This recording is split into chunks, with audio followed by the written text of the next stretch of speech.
प्रिय छात्रों, मातृभाषा क्लासेस में आप सभी का हार्दिक स्वागत है।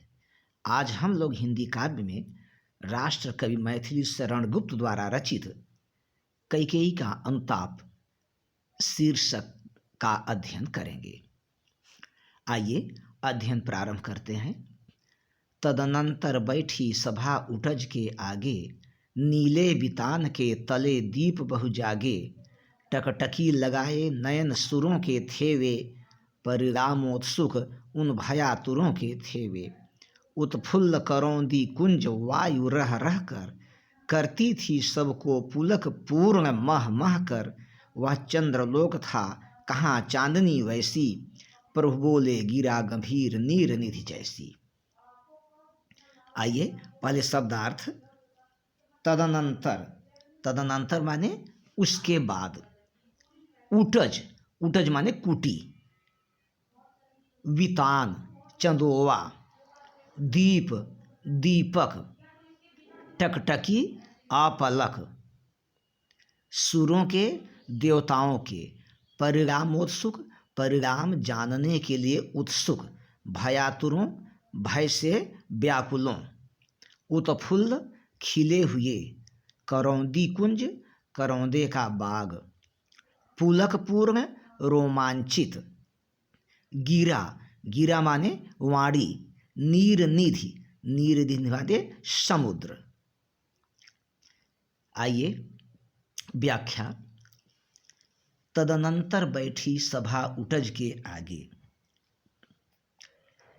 उसके बाद, तदनंतर माने उसके बाद, उटज के आगे श्री राम जी की कुटी के सामने रात के समय अयोध्यावासियों की सभा बैठी। नीले वितान के तले, वितान किसको कहा गया है? आकाश को। उस समय नीले आकाश रूपी चंदोबे के नीचे नक्षत्र रूपी बहुत से दीपक जगमगा रहे थे। नीले वितान के तले दीप बहु जागे। उस समय नीले आकाश रूपी चंदोबे के नीचे नक्षत्र अर्थात तारे रूपी बहुत से दीपक जगमगा रहे थे। टकटकी लगाए नयन सुरों के थे वे। उन्हें देखकर ऐसा प्रतीत होता था जैसे कि आकाश में देवता लोग टकटकी लगाकर अर्थात अपलक सभा के परिणाम को जानने के लिए भय से व्याकुल हों और सभा की ओर अपलक देख रहे हों। उत्फुल्ल करौंदी कुंज वायु रह रह कर। श्री राम जी की कुटी के सामने ही, श्री राम जी की कुटी के सामने ही करौंदे का बाग था जिसमें कि पुष्प खिले हुए थे और उनकी सुगंध रह रह कर आ रही थी और सभा में उपस्थित लोगों को रोमांचित कर रही थी। वह चंद्रलोक था कहाँ चांदनी वैसी। वह स्थान चंद्रलोक जैसा प्रतीत हो रहा था, परंतु कहाँ चांदनी वैसी, परंतु चंद्रलोक में भी वैसी चांदनी असंभव थी। प्रभु बोले गिरा गंभीर नीर निधि जैसी।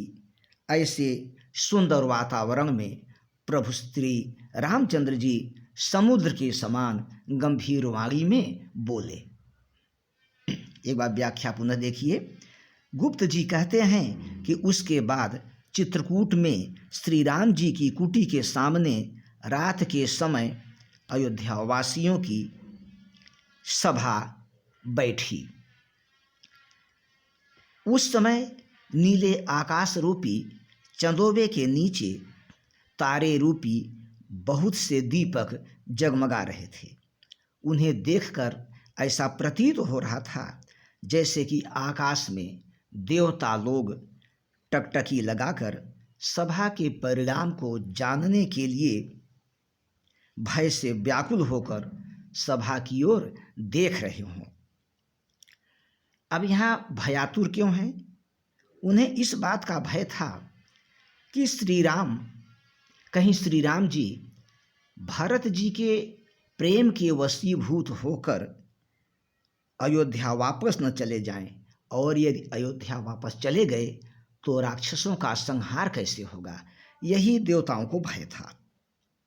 उत्फुल्ल करौंदी कुंज वायु रह रहकर श्री राम की कुटी के सामने ही करौंदे का बाग था, जिसमें फूल खिले हुए थे और उनकी सुगंध रह रहकर आ रही थी तथा सभा में उपस्थित लोगों को पुलकित कर रही थी, रोमांचित कर रही थी। वह चंद्रलोक था। वह स्थान जहाँ पर की सभा बैठी थी चंद्रलोक जैसा प्रतीत हो रहा था। कहाँ चांदनी वैसी चांदनी अन्यत्र चंद्रलोक में भी असंभव है। प्रभु बोले गिरा गंभीर नीर निधि जैसी। ऐसे सुंदर वातावरण में प्रभु श्री राम जी समुद्र जैसी गंभीर वाणी में बोले। पहला प्रश्न रहेगा, उपर्युक्त पद्यांश का शीर्षक तथा कवि का नाम लिखिए। शीर्षक कैकेयी का अंताप और कवि मैथिली शरण गुप्त। दूसरा प्रश्न, रेखांकित अंश की व्याख्या। रेखांकित अंश दो पंक्ति 4 पंक्ति भी दे सकता है, अंडरलाइन रहेगा, रेखांकित रहेगा और उसको आप अच्छे से कर ले जाएंगे। अगला प्रश्न बन सकता है कि अयोध्यावासियों की सभा कहाँ बैठी? तो अयोध्यावासियों की सभा श्री राम जी की कुटी के सामने बैठी। सभा की ओर टकटकी लगाए हुए कौन देख रहे थे? सभा की ओर टकटकी लगाए हुए देवता देख रहे थे। देवताओं को भय क्या था? देवताओं को यह भय था कि श्री राम जी भरत के प्रेम के वशीभूत होकर अयोध्या वापस न चले जाएं, और यदि अयोध्या वापस चले जाएंगे तो राक्षसों का संहार नहीं हो सकेगा। श्री राम जी की कुटी के सामने किसका बाग था? करौंदे का बाग था।